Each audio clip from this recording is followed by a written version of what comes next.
네, 안녕하세요. 초보 개발자분들의 든든한 멘토 최가원입니다. 제 좋아요랑 구독을 일단 먼저 누르시고 그 다음에 저희가 영상 시작해 볼게요. 자, 오늘은 이 소프트웨어 개발의 진짜 기본이라고도 할 수 있고 굉장히 중요한 이 소프트웨어 개발은 어떤 식으로 이루어지나 이거에 대해서 같이 좀 얘기를 나눠볼 겁니다. 아무리 고수 개발자여도 그 자리에서 바로 코딩해가지고 뚝딱 만들어낼 수는 없어요. 이렇게 만드는 거는 초고수만 가능해요. 고수는 안 돼요. 보통 이 개발이라는 거를 흔히 집 짓는 거에 많이 비유를 해요. 예를 들면 이제 여러분들이 자기 집을 짓는다고 생각해 보세요. 그럼 이제 이런 얘기 할 수 있을 것 같아요. 2층짜리 집을 짓 건데요. 방 한 4개면 좋겠고 화장실은 2개, 이렇게 잘 만들어주세요. 이게 실제적으로는 좀 정해야 될 게 많거든요. 방이나 어떤 2층이니까 계단이나 창문의 위치 같은 것도 정해야 되고 되게 정해야 될 게 많겠죠. 그리고 전기나 수도는 어떤 식으로 하는 게 굉장히 많이 있을 겁니다. 그런 것들을 다 정해지고 나면은 보통은 이제 전문가한테 맡겨서 설계도라는 걸 작성을 합니다. 설계도가 나왔으면 그대로 집을 짓는 거예요. 설계도에 엉망망치는 안 되는 거예요, 원칙적으로. 그냥 설계대로 지어야 되는 거거든요.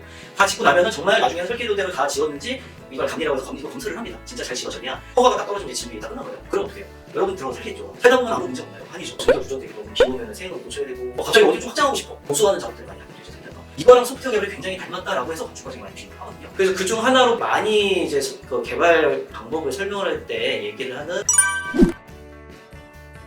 퍼포스 모델이라는 걸 가지고 한번 먼저 좀 설명을 드려볼게요. 퍼포스 모델이라는 거는 소프트웨어 공학에서 배우는 개발 방법론의 그냥 기본이라고 보시면 될 거예요. 정말 진짜 옛날에는 이러한 방법론이 없었을 때는 진짜 막 코딩했어요. 보통은 이제 분석 단계 없이 5단계로 나온 그림들도 많이 있을 거고 저는 좀 6단계로 구분하는 걸 선호를 해서 6단계로 좀 구분을 했습니다. 큰 원칙은 이제 2가지인데요. 이 퍼포스 모델에 일단은 앞 단계가 완료돼야 다음 단계로 넘어간다. 두 번째는 각 단계가 이제 종료가 되면은 다음 단계를 위한 완벽한 문서가 나와야 한다. 어떤 문서가 좀 파란 선으로 나온 게 어떤 문서나 결과물들인데요. 저런 게 뭔가 이제 문서가 굉장히 좀 중요시되는 모델이에요. 첫 번째 단계는 이제 요구 분석 단계인데요. 원하는 게 무엇인지 정의하는 단계예요. 이게 무슨 말이냐면은 사람들이 처음에 원한이라는 게 있어요. 아, 난 뭘 원해.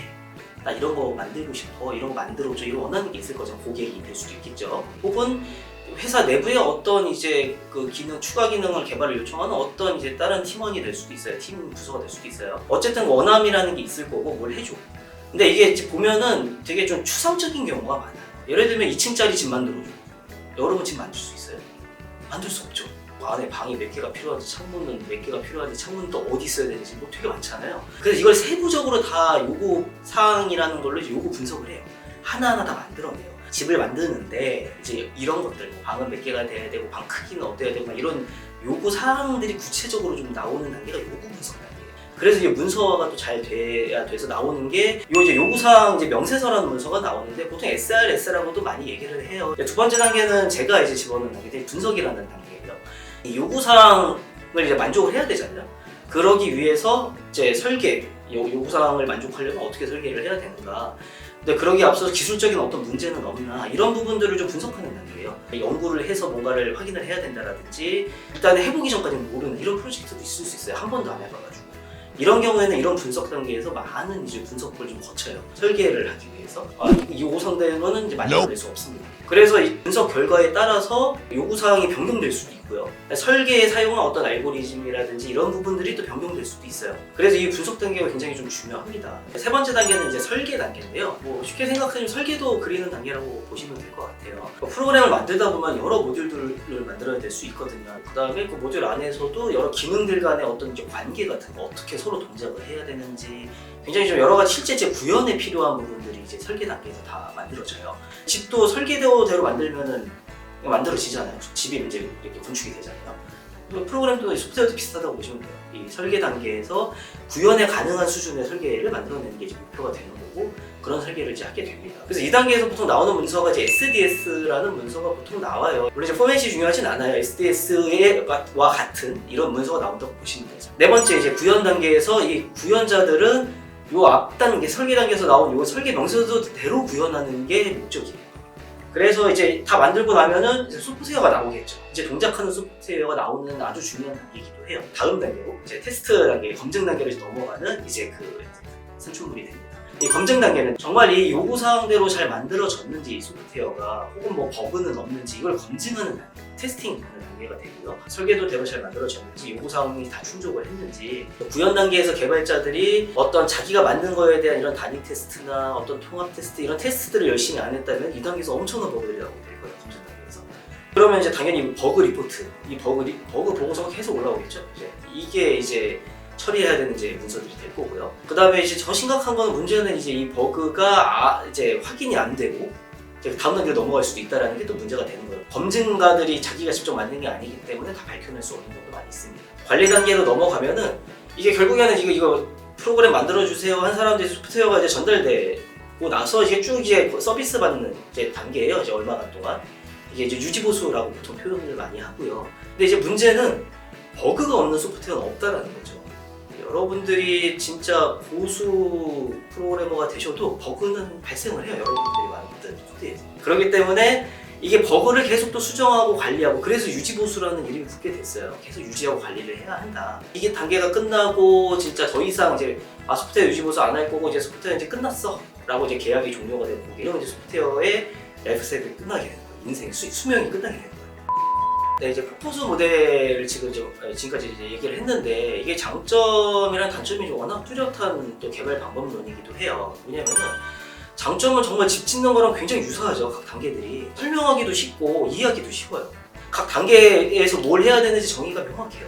그 다음에 이것과 끝나야 다음 단계로 넘어간다. 이것도 명확하기 때문에 뭐 그냥 오해 소지 없이 그냥 한 단계 끝나면은 잘 끝났으면 다음 단계 넘어가고 다음 단계 넘어가고 다 하다 보면 딱 끝나는, 아주 뭔가 이상적으로 보이는 이런 이제 방법이고, 그 다음에 저희 항상 문서가 나온다고 했잖아요. 각 단계에 맞는. 이 문서가 굉장히 또 중요한데, 포커스 모델에서는. 이게 예를 들면 우리가 100명이 작업하는 프로그램이에요. 만드는 프로젝트예요. 그러면 나 혼자 만드는 게 아니고 각 단계마다 작업자들이 다 다를 수 있어요. 그러다 보면 이 문서가 잘 만들어져야만 다음 단계에 다른 사람이 작업할 수 있겠죠. 왜냐면은 나만 알고 있으면 그 사람은 못 만들 테니까. 설계도가 없으면은 구현자가 구현을 할 방법이 없잖아요. 그래서 이런 게 굉장히 좀 잘 나오게 되어 있고, 그러다 보니까 이런 대규모 프로젝트에서도 꽤 잘 동작을 해요. 이런 문서를 기반으로 해가지고. 그 다음에 이게 되게 또 큰 장점 중 하나가 이 모델을 적용해서 만들어진 수많은 적용 사례들이 존재를 해요. 예를 들면 미국 방송의 프로젝트라든지, 나사에서 어떤 이제 로켓 관련된 이런 프로젝트라든지 제어를 하는 프로그램이라든지, 이 포커스 모델이란 걸 통해서 만들어집니다. 이게 사람들이 느낀 거, 개발자들이 다 만들고 고객이랑 이걸 소프트웨어를 써보면서 이게 소프트웨어 개발이 집 짓는 거랑 다르더라, 이걸 느낀 거예요. 이런 상황이 많이 나오더라 생각보다. 예를 들면 외벽을 벽돌을 지었어요. 소프트웨어 집으로 치면은. 근데 실제 원하는 게 시멘트였어요.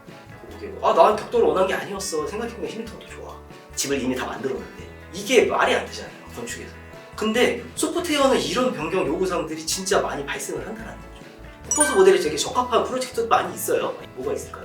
예를 들면 비행 제어 프로그램이라고 생각해볼게요. 자동 비행 해주는 프로그램들, 파일럿이 20시간, 10시간 넘게 계속 운전하지 않거든요. 그럼 그 비행 프로그램이 다 프로그램으로 소프트웨어로 만들어져 있기 때문에 다 만들었더니 갑자기 이거 바꾸고 저거 바꾸고 하면 갑자기 무슨 문제가 나올 줄 알고 그렇게 하면 안 되겠죠. 더구나 이게 얼마나 위험하냐면은, 여러분도 아시겠지만 최근에 비행사에서 이제 소프트웨어 결함으로 비행이 추락해서 진짜 많은 인명이 희생된 사건들이 뉴스에서 많이 나왔죠. 사고가 나면 사람이 죽는 문제이기 때문에 되게 요구사항 이런 거에는 굉장히 고수될 수밖에 없고, 명확하게 설계된 대로 최소한의 거의 버그가 없어야 되고 결함이 제로에 가까워야 되고, 이렇게 설계 의도를 만들 수밖에 없고, 어떻게 보면 포커스가 되게 좀 적합할 수도 있는 이런 프로젝트도 물론 있지만은, 한 가지 예를 들어볼까요? 핀란드의 노키아라는 회사 있죠. 휴대폰 굉장히 이 피처폰, 2G폰이라고 하는, 이걸 굉장히 잘 만들어서 세계 1위까지 했던 기업이에요. 어느 순간 아이폰이 나왔어요. 근데 노키아는 그냥 계속 피처폰을 만들었어요. 어떻게 됐어요? 휴대폰 사업도 망했어요. 이게 세계 1위나 됐던 이 거대한 이 시장이 한 번에 없어진 거예요. 이 혁신을 따라가지 못해가지고. 여러 가지 변명이 있을 수 있어요. 몇 년간 우리 프로젝트 때 계획된 게 있었고 이미 한 2년 넘게 개발했기 때문에 이제 와서 바꿀 수가 없어. 나름의 어떤 변명이 있을 수도 있었겠지만은 그거는 아무 변명이 안 된다라는 거죠. 시장은 바뀌었기 때문에. 그래서 나온 게 뭐냐? 최대한 빠르게 반응하자. 고객이 원하는 거는 얼마든지 바뀔 수 있고 빨리 바뀔 수 있기 때문에 빨리 반응하는 게 중요하다라고 해서 애자일이라는 이제 개발 방법이 등장을 하게 돼요.